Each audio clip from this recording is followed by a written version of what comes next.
India দ্বিজাতি তত্ত্বের উপর ভিত্তি করে পাকিস্তানের ভাগ হয়। তখন কিন্তু মানুষের মুখে ইসলামিক স্লোগান পাননি, তখন কি আমাদের আঞ্চলিক স্লোগান, সেই স্লোগানটাই ছিল, সেটাই আমি আপনাকে বুঝাতে চাই। এই স্লোগানটা ছিল এটা তো করা হয়নি, হয় নাই, বাট আপনি এখন যেটা বার করলেন এটা আমাকে দেন, আমি দেখাচ্ছি। আপনি এখন যেটা বার করলেন এটা আমাকে দেন।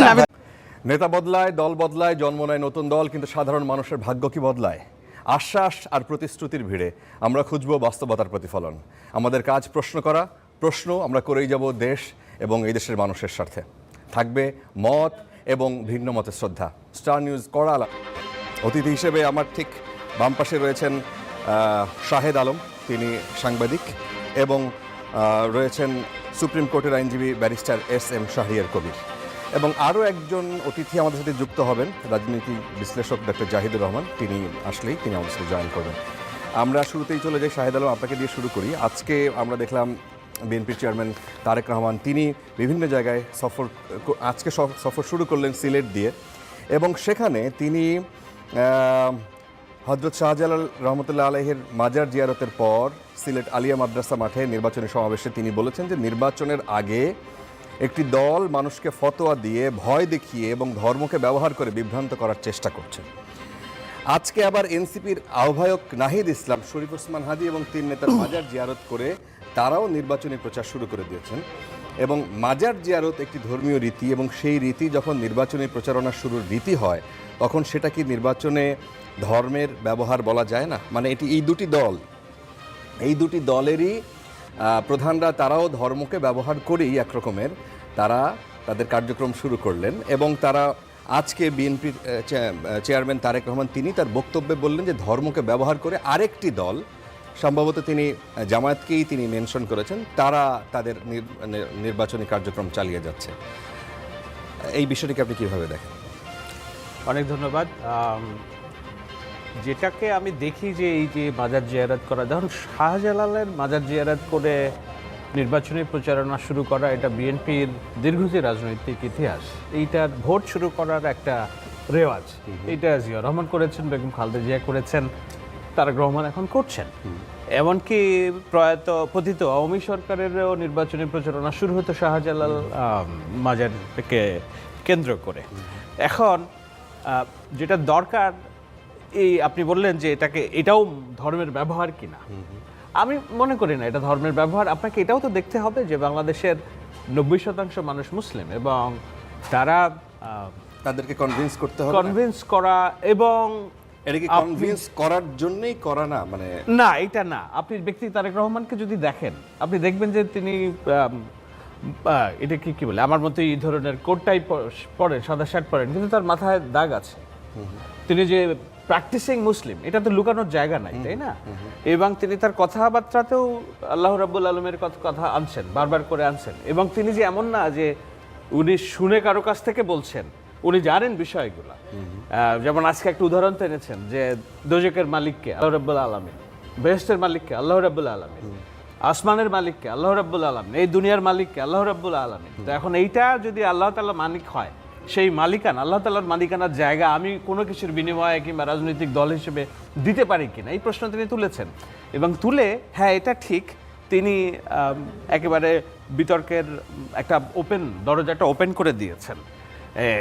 কিন্তু এটাও আপনাকে দেখতে হবে যে গত 1.5 বছর ধরে, বিশেষত এই নির্বাচনী ডামাডোল গত কয়েক মাস ধরে, বিএনপির বিরুদ্ধে প্রধান যে অপপ্রচার, সেই অপপ্রচারের সাথে এটাও যুক্ত হয়েছে যে যেহেতু বিএনপির অনেকগুলা কার্ড আছে, ট্রাম্প কার্ড আছে, ফ্যামিলি কার্ড, হেলথ কার্ড, তারপর কৃষক কার্ড, এর বিপরীতে প্রতিপক্ষ রাজনৈতিক দলের দেওয়ার মতো কোনো কার্ড ছিল না। সুতরাং তারা জান্নাতের কার্ড দেওয়ার জন্য নানান রকম কথা বলছে। এই যে ডাক্তার ফাইজুল হক আজকেও বলছে যে আমি বলেছি বিড়ির শুকটানের সাথে সাথে যদি দাঁড়িপাল্লায় ভোট চান তাহলে জান্নাতে হয়তো গেলেও যেতে পারেন, এটাতে নাকি 2 কোটি ভোট বাড়ছে। তো এই জান্নাতে নিয়ে যাওয়ার জন্য যে কার্ড, সেটা ব্যবহৃত হচ্ছে। এবং স্বভাবতই আমাদের 90% মুসলিমের দেশ, এত বিশাল জনগোষ্ঠী, তারা অত এডুকেটেড না, তারা জানেও না যে, কারণ তারা যাই করুক, তারা স্রষ্টার নিয়ম, ধর্ম এবং ইসলাম বিরুদ্ধে কিছু করতে চায় না।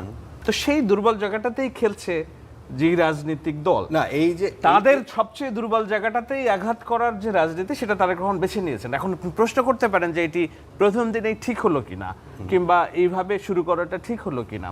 আমার মনে হয় যে বিড়াল মারলে বাসরাতেই মারা ভালো আর কি। এইটার জন্য লুকোচুরির কিছু নাই, এটার জন্য লুকোছাপার কিছু নেই। আপনি এই প্রশ্ন যখন এই যে ধর্মকে ব্যবহার রাজনীতিতে, এই প্রশ্ন কিন্তু এখন না।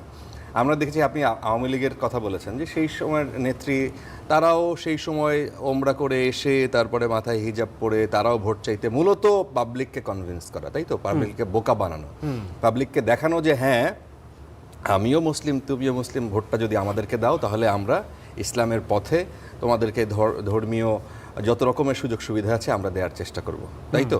সেই একই ধারায় এই ধারাটা এখনো চলমান কিনা তাই বলেছি। এটা তো কিছুটা চলমান, কিছুটা চলমান, অবশ্যই কিছুটা চলমান। হ্যাঁ, এনসিপির যে নতুন দল তাদেরকেও আমরা সেই ধারাই মোটামুটি দেখলাম। মানে এখানে কি আপনার কোনো সমালোচনার জায়গা আছে? না, সমালোচনার জায়গা আসলে আপনি এর বাইরে বাংলাদেশের রাজনীতি করতে পারবেন না। আপনি মানে আমি এটার এই ধর্মকে ব্যবহার করে যে রাজনীতি সেটার একেবারে ঘোর সমর্থন আমি করছি না, কিন্তু আপনাকে এতটুকু যদি না করেন তাহলে আপনি বাংলাদেশের রাজনীতি করতে পারবেন। এটা শুধু বাংলাদেশে কেন, আপনি দেখেন ভারতের মতো একটা বিশাল জনগোষ্ঠীর দেশ, সেখানেও ধর্মকে ব্যবহার করে কিভাবে রাজনীতি হচ্ছে। আমেরিকায় ডোনাল্ড ট্রাম্পের যে নির্বাচনী প্রচার, সেখানে ধর্মকে ব্যবহার করে। আমি তো এটাও দেখেছি যে প্যাস্টর যারা ওই গির্জা এবং ওখানে মৌলবী হিসেবে কাজ করে, ওখানে একটা শব্দ আছে, এটাকে কি জানো বলে, ইভাঞ্জেলিক্যাল। তো এরা কি করে, এরা ডোনাল্ড ট্রাম্পকে ইভেন তারা বলার চেষ্টা করে যে স্রষ্টা প্রদত্ত নবী, ওহি নাজিল হয়েছে ডোনাল্ড ট্রাম্পের উপর, তার ঘাড়ের উপর হাত রেখে তারা রিচুয়াল পালন করে যে কোনো রকম কালো চোখ যেন ডোনাল্ড ট্রাম্পকে তার যে রাষ্ট্র পরিচালনা সেখান থেকে বিচ্যুত না করতে পারে। সুতরাং এই ধর্ম ব্যবহার রাজনীতিতে আছে, সব জায়গাতেই আছে। আমি বরঞ্চ দেখি যে তারেক রহমান খুব কমটা করছেন।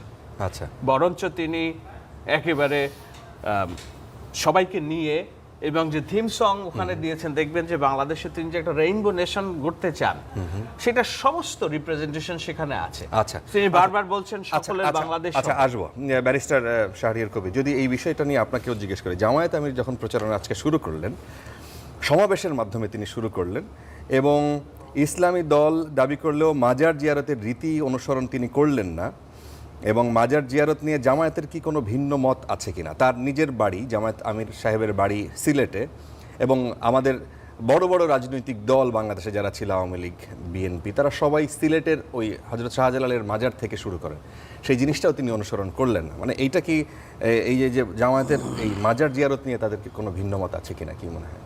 ধন্যবাদ আপনাকে, আপনার মাধ্যমে আপনার টিভির সমস্ত দর্শকদেরকে সালাম এবং শুভেচ্ছা, এবং আপনাদেরকে আসসালামু আলাইকুম রহমতুল্লাহ বরকাতুহ।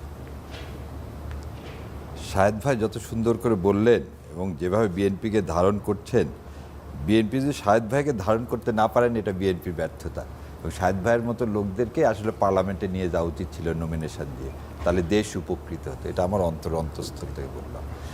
এবার দ্বিতীয় কথা বলি, একটা কথা বললেন উপমহাদেশে ধর্মকে রাজনীতিতে ব্যবহার, এটা নিয়ে আমার চরম অবজেকশন।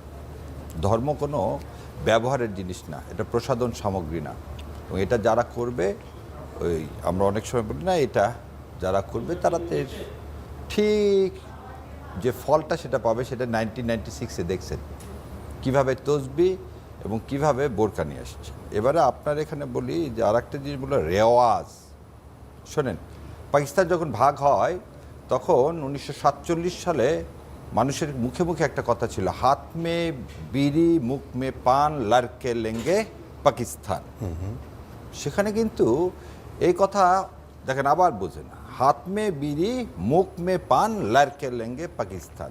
এই পাকিস্তানে যারা বাংলাদেশের মানুষ তারা কি বিড়ি এবং পান খেতে অভ্যস্ত ছিল, এবং সেই জন্য কিন্তু এখানে ধর্ম নিয়ে দ্বিজাতি তত্ত্বের উপরে যখন একটা দেশ ভাগ হয়ে যাচ্ছে তখন কিন্তু ধর্মীয় স্লোগান ছিল না।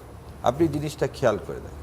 তবে আমি এটাও আপনাকে বলি, উনি যার কথা বললেন যে বলছে যে সিগারেট খেয়ে 2 কোটি ইয়া হয়েছে, সেটা আমি ডিজন করি, আমি নিন্দা, এবং আমি আমার ব্যক্তিগত মতামত বলছি, এই ধরনের স্টেটমেন্ট কারো কাছ থেকে আসা অবশ্যই অনাকাঙ্ক্ষিত। এবার আপনি যেটা বলছেন, দেখেন তারেক রহমান সাহেবের কথা দিয়েই আমি আপনার কথার উত্তর দিই। তারেক রহমান সাহেব ওখানে স্টেজে একজনকে ডেকে নিয়ে আসলেন, নিয়ে এসে বললেন এই সারা পৃথিবীর মালিককে, আল্লাহ সুবহানাহু ওয়া তাআলা, কাবার মালিককে, আল্লাহ সুবহানাহু ওয়া তাআলা, আসমান জমিনের মালিক আল্লাহ সুবহানাহু ওয়া তাআলা, বেহেশতে যাওয়ার মালিক আল্লাহ সুবহানাহু ওয়া তাআলা, তাই তো?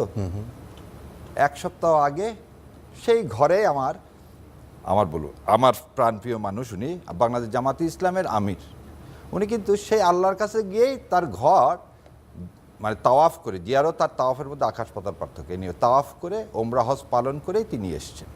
এবং আল্লাহর কাছে আমরা সাহায্য চাই, আল্লাহর কাছে আমরা বলি যে সর্বসময় আপনি আমাদেরকে কি দেখান, সাহায্য করেন, এবং সেই বার্ডেন দিয়েন না যে বার্ডেন আমি বহন করতে পারবো না।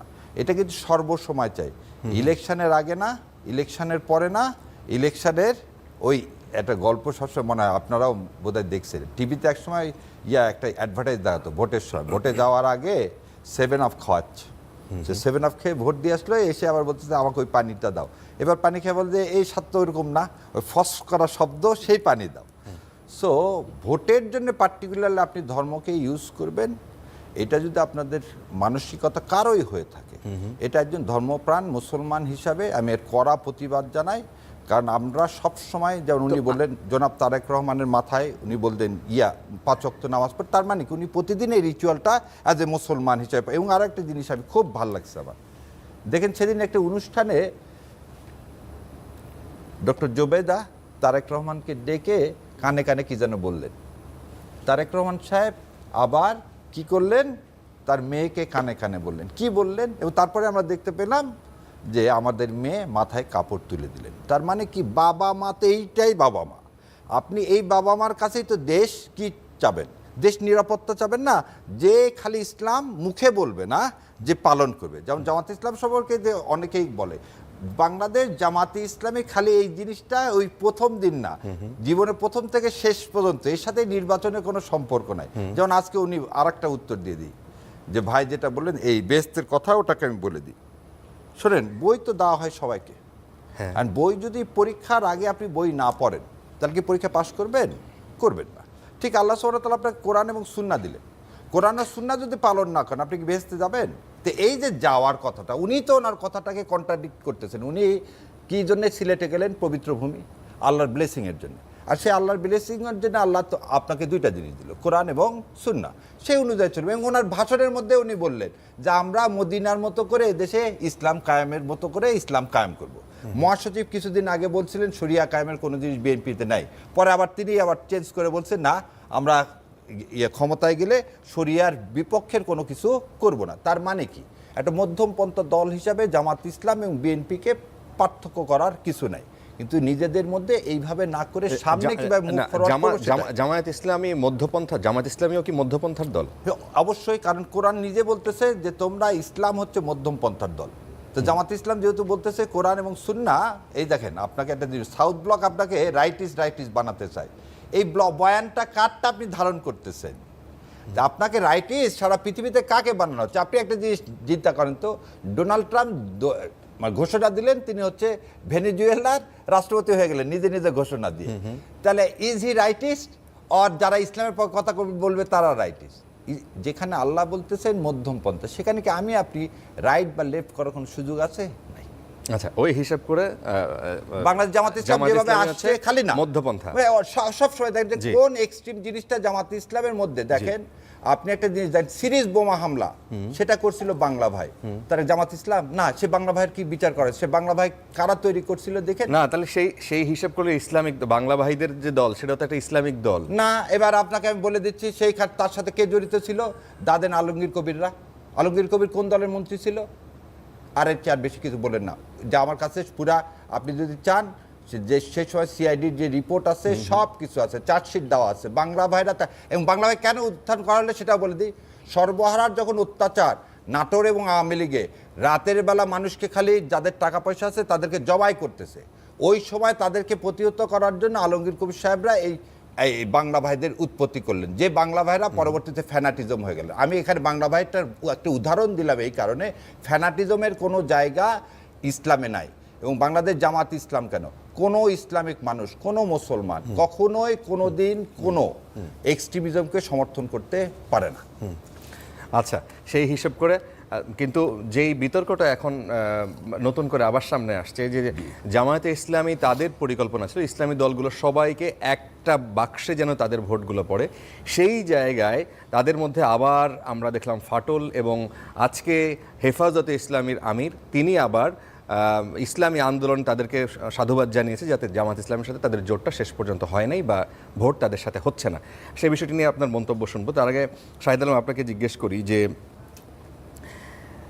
আজকে থেকে আনুষ্ঠানিকভাবে গত রাত থেকেই শুরু হয়েছে ভোটের আপনার আনুষ্ঠানিক প্রচারণা। ভোটের মধ্যে ভোটের যে যুদ্ধ আমরা বলি, ভোটের যে আনন্দ উৎসব আমরা বলি, সেই আনন্দ উৎসবের বহুদিন পর বাংলাদেশে সেই রকম একটা জায়গায় সেই রকম একটা দিন শুরু হবার কথা আজকে ভোরের আলো যখন ফোটে তখন থেকে। আপনার কি মনে হচ্ছে যে এই ভোট যখন বাংলাদেশে হচ্ছে, এই ভোট আজকেও যখন সাধারণ মানুষের সাথে কথা বলছি, একজন আমাকে জিজ্ঞেস করছেন, এটা তো প্রতিদিন আমাকে জিজ্ঞেস করে একজন সাংবাদিক হিসেবে, আপনাকেও কি এই প্রশ্ন কেউ জিজ্ঞেস করে যে ভোট কি আসলেই হবে? আপনি কোনো সংখ্যা দেখেন এখন পর্যন্ত? দেখুন, সবচেয়ে স্ট্যাবল সরকারের অধীনে নির্বাচনের আগের দিনেও মানুষের সংশয় থাকে ভোট কি হবে কিনা। ভোট হওয়ার পরেও এই আলোচনাটা তৈরি হয় যে এই সরকার টিকতে পারবে কিনা 5 বছর, চালাবে কেমনে। সুতরাং আমি এটাকে খুব স্বাভাবিক একটা ওয়ারিনেস দেখি। সব রাজনৈতিক দল মাঠে, সরকার মাঠে, এভরিথিং ইজ ক্লিন। এইখানে ভোট না হওয়ার কোনো সুযোগ নাই। আমার কথা আমি যেটা বলি সেটা হলো ভোট হইতে হবে। ভোট হওয়া ছাড়া বিকল্প নেই। এদেশে যদি ভোট না হয় এই দেশ দীর্ঘমেয়াদে আমরা যেটা এই কামড়াকামড়ি করছি আমাদের নিয়ন্ত্রণের বাইরে চলে যাবে। আমরা এখন ছাগলের 3 নম্বর বাচ্চা হব। সুতরাং ভোট হইতে হবে। আমি সে আলোচনা করব। তবে শাহরিয়ার ভাইকে একটু ধন্যবাদ দিই, উনি আমাকে ডিউ রেসপেক্ট দিয়েছেন। আমিও ওনাকে সমীহ করি, যদিও ওনার সাথে নানা রকম উত্তপ্ত বাক্য বিনিময়, আমি বাক্য বিনিময় করছি না, কিন্তু একটু বুঝাই দেওয়ার চেষ্টা করছি। উনি যে মুখ খুশকে একটা কথা বলে ফেলেছেন, ওইটা না বললেই নয়। যেমন হাত মে বিড়ি মুখ মে পান লোকে লেঙ্গে পাকিস্তান। মুখ ফসকে না, জেনে শুনে বলছে। আপনি মুখ ফসকে বলেন, আমি জেনে শুনে বলছি। ওইটা ছিল পাকিস্তানিদের স্লোগান, যারা এই বাংলাদেশ চায়নি। হাত মে বিড়ি মুখ মে পান লোকে লেঙ্গে পাকিস্তান। 47 সাল তো বাংলাদেশের প্রশ্নই আসেনি ভাই। ওইটাকে এইভাবে প্রোভাইড 47 সালের প্রেক্ষাপটে বলা। আপনি 47 বলছেন না, আমি তো বলছি বোধহয় 47। আপনি আমার মনে হয় এই স্লোগান। আচ্ছা, আমি তাহলে আপনাকে 47 এর কথা বলছি। 47 সালে যখন দেশ ভাগ হয় তখন পাকিস্তান এবং ইন্ডিয়া দ্বিজাতি তত্ত্বের উপর ভিত্তি করে পাকিস্তানের ভাগ হয়। তখন কিন্তু মানুষের মুখে ইসলামিক স্লোগান পাননি, তখন কি আমাদের আঞ্চলিক স্লোগান, সেই স্লোগানটাই ছিল। সেটাই আমি আপনাকে বোঝাতে চাই। এই স্লোগানটা রিপিট হয়েছে 71 সালে। না, এরকম কিছু নাই। এরকম স্লোগান রিপিট হয়েছে 71 সালে। না, এরকম কোনো কিছু যারা বলতেছে হাত মে বিড়ি মুখ মে পান, এটা 47 এর কথা, ওটাকে 71 নিয়ে আসেন। এটা ওই একই রিপিটেশন এই নির্বাচনটা। উনি এক কথা বলছেন ঠিকই যে জামাত তো মধ্যপন্থার দলে চলে এসছে, তারা তাদের লোগো পরিবর্তন করে ফেলছে। আপনি দেখছেন কিনা, হুকুমতের দিন নাই কিন্তু এখন ওই যে ইসলামিক যে কি বলে একটা চেঞ্জ করা হয়নি, প্রস্তাব করা হয়েছিল, চেঞ্জ করা হয়নি। এটা আপনার একটা মিসলিডিং। নো, আমি ছবি যা দেখছি, দেখেন আপনি এখন দেখেন, এখন আপনি গুগল করেন না, জামাত ইসলামের লোগোতে নাই। আচ্ছা ঠিক আছে, আমি কথা হচ্ছে হুকুমতের দিন তাদের লোগো চেঞ্জ করে ফেলছে। দ্বিতীয়ত হচ্ছে যে একটা রাজনৈতিক দল যদি বলে যে রোকন ছাড়া নাকি নির্বাচন করা যাবে না, এই ধরনের একটা বিধিনিষেধ ছিল, তো কৃষ্ণনন্দিত রোকন না, তাই না? তো তাকে, এবং হিন্দু, সে বলছে হরিকৃষ্ণ হরিবোল দাড়িবন্যা টেনে তল। তো আপনি কিভাবে এটাকে আর ইসলামপন্থী দল বলবেন, তাই না? তো সেই হিসেবে ওই যে আপনি মাথার উপর দেখেন না, ওই যে মাথার উপর দেখেন, ও আচ্ছা দেখেন ক্যামেরায় দেখেন, ওই তো লেখা তো, কিন্তু মাথার উপরে যে এটা কি আমাদের শোনেন, প্রস্তাবিত ছিল কোনটা? প্রস্তাবিত ছিল এইটা, এই দেখ প্রস্তাবিত ছিল এইটা, এটা তো করা হয়নি, হয় নাই। বাট আপনি এখন যেটা বার করলেন এটা আমাকে দেন না, আমি দেখাচ্ছি।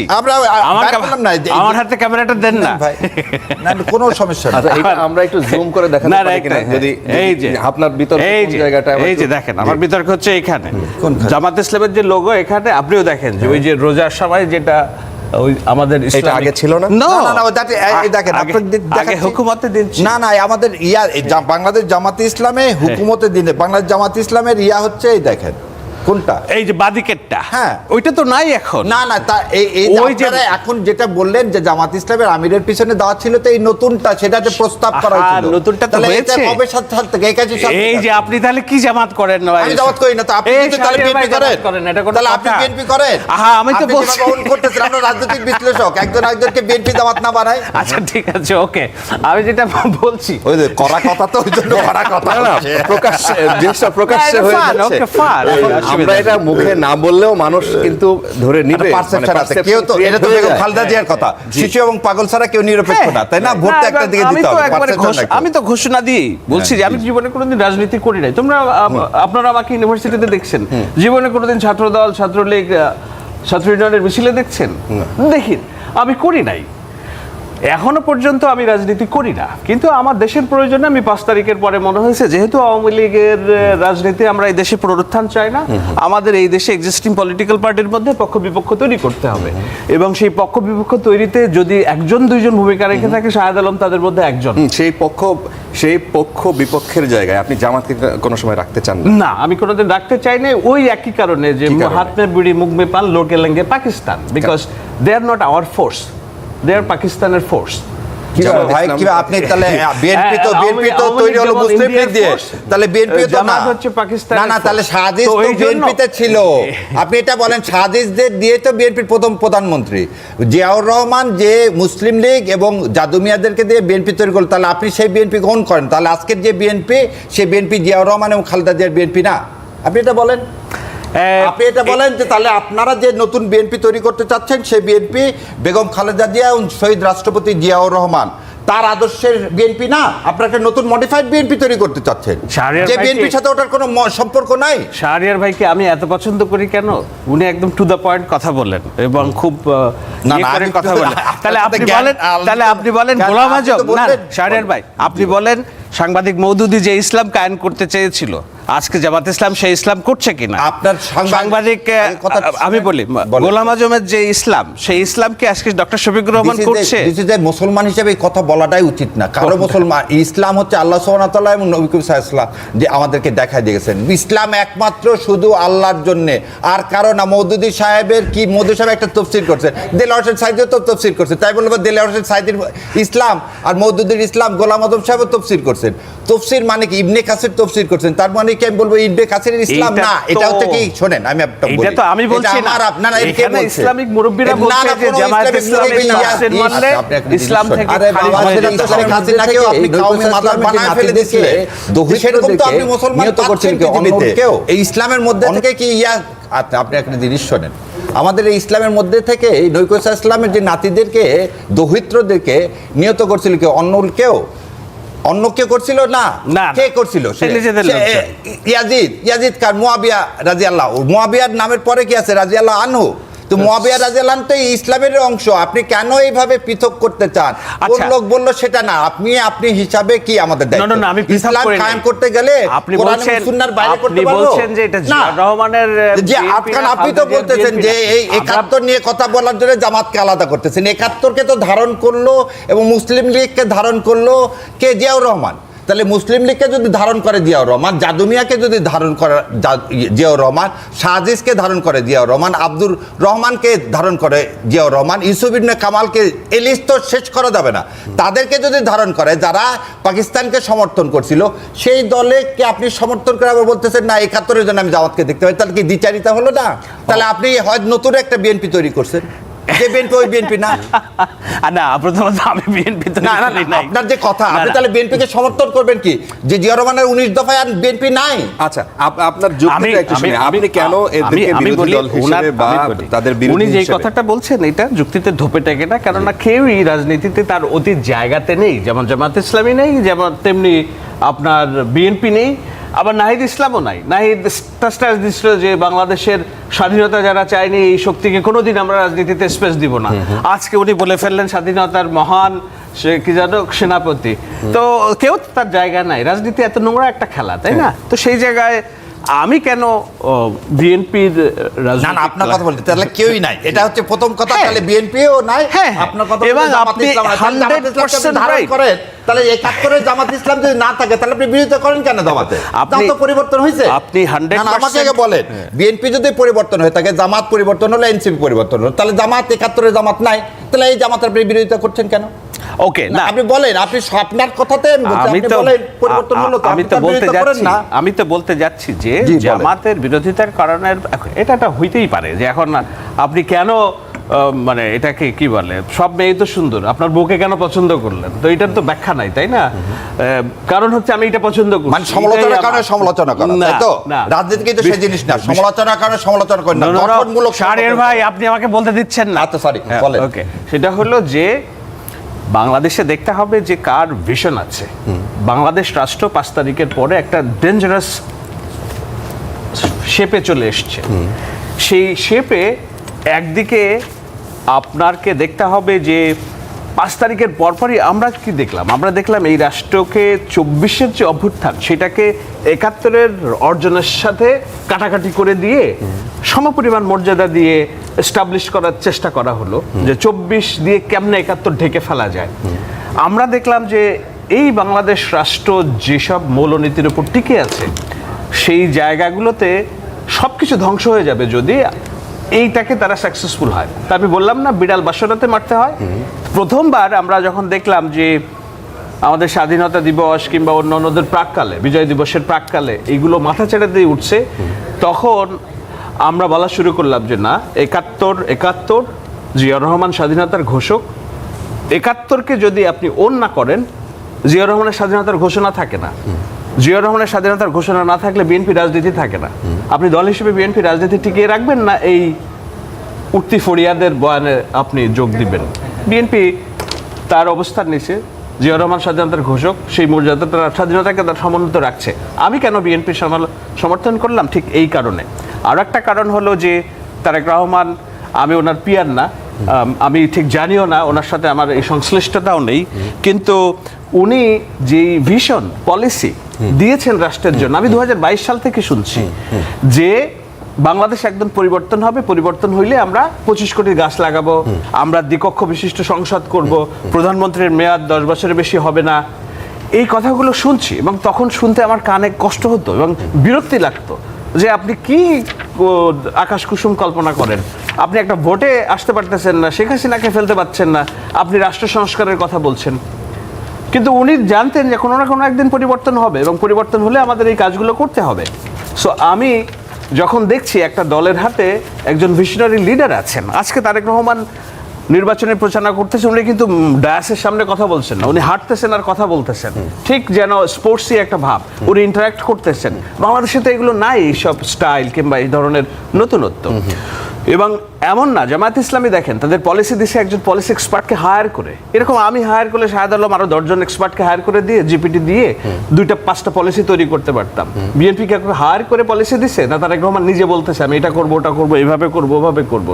So I choose the leadership, I chose the vision, I chose the capacity, I chose the capability, and I chose the legitimacy. 17টা বছর ধরে একটা রাজনৈতিক দল গণতন্ত্রের জন্য লড়ছে। তারা এত বছর পরে যখন গণতন্ত্রের সুযোগ এসছে, ভোটাধিকারের সুযোগ এসছে, আমি তাদেরকে এগিয়ে রাখবো না তো আমি 3 নাম্বার 4 নাম্বার বাচ্চাদেরকে এগিয়ে রাখবো? এবং সবচেয়ে বড় কথা হচ্ছে 71-এর পূর্ণ দাবিদার তারা। সো দিস আর আমার রাষ্ট্রের পরিচালনার মৌলনীতি, এবং আমি এগুলার জন্য আমি মনে করেছি BNP is a legitimate power. So 5 তারিখের পরে আমি এই বিভাজন, হোমগ্রোন বিভাজনের পক্ষে মতামত দিয়েছি এবং আমি বলেছি যে আমি বিএনপির পক্ষে সরাসরি কথা বলবো, কাজ করব। আচ্ছা, এখানে কোনো লুকোচুরির কিছু না, আমি লুকোচুরি করি নাই। আচ্ছা, তার আগ পর্যন্ত কিন্তু শাহরিয়ার ভাই বলছে আমার সংসদে যাওয়া উচিত। শাহরিয়ার ভাই থ্যাংক ইউ, বাট এটা জামাত যেভাবে আপনাদের মূল্যায়ন করে, বিএনপি লোকজনকে মূল্যায়ন করে না, এটা করা উচিত। আপনাদের দুইজনের মাঝখানে আমাদের আরো একজন অতিথি ডক্টর জাহিদুর রহমান, তিনিও হাজির হয়েছেন। আপনাকে স্বাগত জানাচ্ছি এই আলোচনা। আপনি দুইজনের মাঝখানে বসেছেন, এটা একটা ভালো বিষয় হয়েছে। জাহিদ ভাই শুরু করেন আপনি। এখন জাহিদ ভাই, আমরা যে আলোচনায় ছিলাম, আসলে আজকে থেকে গত রাত থেকেই নির্বাচনী ডামাডোল যেটা, নির্বাচনী যুদ্ধ যেটা, সেটার মধ্যে ঢুকে গেছে আর কি দেশ। কিন্তু সেই জায়গায় এখনও কিছু মানুষ মানে আমাদেরকে প্রশ্ন করে, আপনাকেও নিশ্চয়ই এই প্রশ্নটা করে যে আসলে কি নির্বাচনটা হবে, হলে কি সুষ্ঠু হবে? 9 লাখ আইন শৃঙ্খলা বাহিনী, সশস্ত্র বাহিনী সহ যেই প্রশ্ন আছে, মানুষের মধ্যে শঙ্কা আছে, উদ্বেগ আছে, সেই জায়গায় কি আপনার এখনও মনে হয় যে এই নির্বাচন কমিশন সম্পূর্ণ প্রস্তুত? আজকের খবর হচ্ছে, আমি একটু আগে যখন নিউজ পড়ছিলাম, আমরা ওখানে দেখলাম যে বিভিন্ন জায়গায় 5-6টা জায়গায়, কুমিল্লা, সিরাজগঞ্জ, বিভিন্ন জায়গায় নির্বাচনী প্রতিপক্ষের সাথে মারধর এবং অনেক মানুষ আহত হয়েছে। আপনার মনে হচ্ছে যে একটা সুষ্ঠু, শান্তিপূর্ণ, গ্রহণযোগ্য নির্বাচনের জন্য দেশ প্রস্তুত?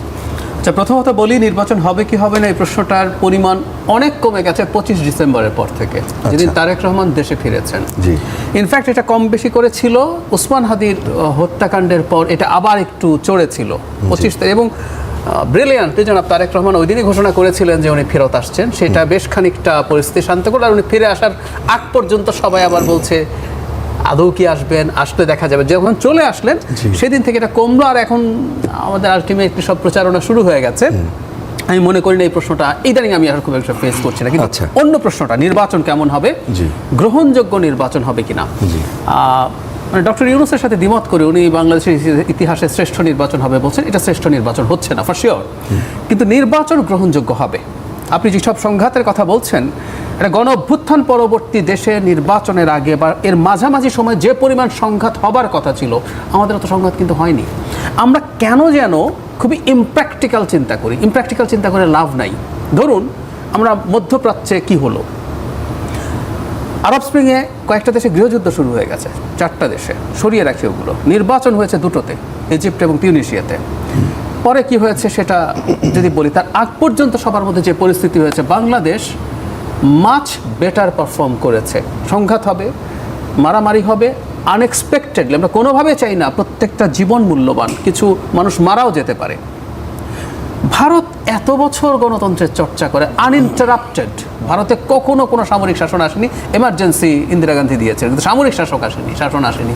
তো সেই ভারতে নির্বাচন খুবই সহিংস এখনো হয়, সমর্থন করছি না, কিন্তু এগুলো এক ধরনের প্রবণতা। সুতরাং কিছু সহিংসতা হলেই খারাপ হবে আমি তা মনে করি না। কিন্তু এই নির্বাচনটা কেন ভালো হবে সেটা আমি বলতে চাই। নির্বাচন কমিশন বা সরকার, মানে আইন শৃঙ্খলা রক্ষাকারী বাহিনী, প্রশাসন যে যথেষ্ট প্রস্তুত আছে ট্যাকেল করার জন্য আমার কাছে আসলে মনে হয় না। তবে যথেষ্ট পরিমাণ সেনাবাহিনী সদস্য থাকবে এবং এই নির্বাচনটা সেনাবাহিনীর জন্য একটা প্রেস্টিজ ইস্যু, তার চাইতেও জরুরি কথা। এবার একটু বলি, এটা নিয়ে কেউ পাল্টা প্রশ্নই করতে পারেন, আপনি কিভাবে বুঝলেন? সেটা হচ্ছে বিএনপি নির্বাচনে জিততে যাচ্ছে খুব বড় মার্জিনে। আচ্ছা, জিজ্ঞেস করতে পারেন কেন? আমি ওই আলোচনা এখন না, এটা কি আপনার মত? এটা আমার মত। আচ্ছা, এখন এটা আমার মত হওয়াতে কি হয়েছে সেটা বলি। এরকম একটা নিশ্চিত বিজয়, ইফ আই এম কারেক্ট, আপনি ডিবেট করতে পারেন, আমি ভুলও প্রমাণিত হতে পারি, কিন্তু আমার মনে হচ্ছে এরকম একটা নিশ্চিত বিজয় যে দলটার সামনে আছে, সেই দলটা মার খেয়ে হলেও, উস্কানি সহ্য করে হলেও সংঘাতে খুব বেশি জড়াবে না। আপনি খেয়াল করবেন 5 আগস্ট পরবর্তী সময়ে বিএনপি এটা করেছে। সাধারণ ছাত্রের নামে, এটা কারা আমরা জানি, জনাব তারেক রহমানের বিরুদ্ধে কুৎসিততম স্লোগান দেওয়া হয়েছে। বাংলাদেশের ইতিহাসে এমন স্লোগান দেয়নি। ছাত্রদল আগের অবস্থা হলে ছাত্রদল এগুলোর বিরুদ্ধে দাঁড়িয়ে যেতে পারতো, সংঘাত হতে পারতো। আপনি দেখবেন এগুলো ছাড় দেওয়া হয়েছে। এবং রাজশাহীতে তার ব্যানার ছেড়া, অনেক বিশ্ববিদ্যালয়ের রাকসুর, একদম তাই। অনেক ক্ষেত্রে মানে বিএনপির যে সাইজ, তার যে শরীর, সে চাইলে করতে পারতো, কিন্তু ওই যে সে একটা নিশ্চিত বিজয় তার সামনে আছে, এটাকে সে কোনোভাবেই আসলে প্রশ্নবিদ্ধ করতে চায় বলে মনে হয় না। সেই কারণেই আমি মনে করি ইনকেপেবিলিটি আছে আইন শৃঙ্খলা রক্ষাকারী বাহিনীর, তারপরে নির্বাচন কমিশনের, কিন্তু বিএনপি সর্বোচ্চ সংযম দেখাবে এবং আমি আশা করি জামায়াতও সেই পরিমাণ সংযম তারা আসলে দেখানোর চেষ্টা করবেন। কারণ জামাত বিএনপির সাথে সমানে সমানে ফাইট করতে পারবে। আমি সংঘাতের প্রশ্নে বলছি, আপনি বলছেন যে নিশ্চিত বিজয়, নিশ্চিত বিজয় যে দলটার সামনে আছে, সেই দলটা মার খেয়ে হলো, আমার অ্যাজাম্পশন আছে সহ্য করে হলো ডিজাস্টার হয়ে যেতে পারে বিরোধীদের। বিরোধী মানে আমি অলরেডি বিরোধী বলে ফেলছি, জামাত এনসিপি। কেন হতে পারে বলি, বাংলাদেশের নিয়ম হচ্ছে, এটা ভালো খারাপ ইজ এ ডিফারেন্ট ডিবেট, প্রবণতা বলছি। অনেক সেটে তো কিছু আছে নিশ্চিত সিট, জামাতের অল্প কিছু আছে, বিএনপির অনেক আছে, কিছু আছে সুইং ভোটার্স থাকে, তারা ডিসাইড করে, দুই পক্ষ বেশ কাছাকাছি। বাংলাদেশের প্রবণতা হচ্ছে, কখনো যদি জানা যায় বা শেষ মুহূর্তে জানা যায়, আগে হচ্ছে শেষ মুহূর্তে একটা ফ্লো তৈরি হতো যে এই দল ক্ষমতায় আসছে, এবার এটা অনেক আগে জানা গেছে। তাতে কি হয়, সুইং ভোটারদের প্রবণতা হচ্ছে সরকারি দলের এমপি নির্বাচন করা। ধরে নিলাম কোন একটা সিটে মনে করছেন সুইং ভোটাররা যে না, জামাতের প্রার্থী বিএনপির প্রার্থী চাইতে বেটার মনে করছেন, কিন্তু উনি যদি বুঝে যান বিএনপি